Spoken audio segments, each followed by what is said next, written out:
بسم اللہ الرحمن الرحیم۔ شروع اللہ کے نام سے جو بڑا مہربان نہایت رحم والا ہے۔ والشمس وضحاها، سورج کی قسم اور اس کی روشنی کی، والقمر اذا تلاها، اور چاند کی جب اس کے پیچھے نکلے، والنہار اذا جلاها، اور دن کی جب اسے چمکا دے، واللیل اذا یغشاها،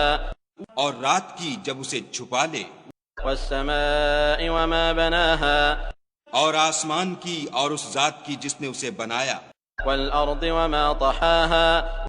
اور زمین کی اور اس کی جس نے اسے پھیلایا، ونفس وما سواها، اور انسان کی اور اس کی جس نے اس کے اعضاء کو برابر کیا، فألهمها فجورها وتقواها، پھر اس کو بدکاری سے بچنے اور پرہیزگاری کرنے کی سمجھ دی، قد افلح من زکاها، کہ جس نے اپنے نفس یعنی روح کو پاک رکھا وہ مراد کو پہنچا، وقد خاب من دساها، اور جس نے اسے خاک میں ملایا وہ خسارے میں رہا۔ كذبت ثمود بطغواها، قوم سمود نے اپنی سرکشی کے سبب پیغمبر کو جھٹلایا إذ انبعث أشقاها،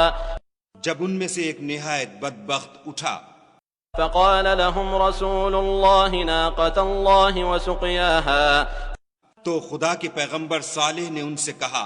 کہ خدا کی اونٹنی اور اس کے پانی پینے کی باری سے حذر کرو۔ فكذبوه فعقروها فدمدم عليهم ربهم بذنبهم فسواها، مگر انہوں نے پیغمبر کو جھٹلایا اور اونٹنی کی کونچیں کاٹ دیں تو خدا نے ان کے گناہ کے سبب ان پر عذاب نازل کیا اور سب کو ہلاک کر کے برابر کر دیا، ولا يخاف عقباها، اور اس کو ان کے بدلہ لینے کا کچھ بھی ڈر نہیں۔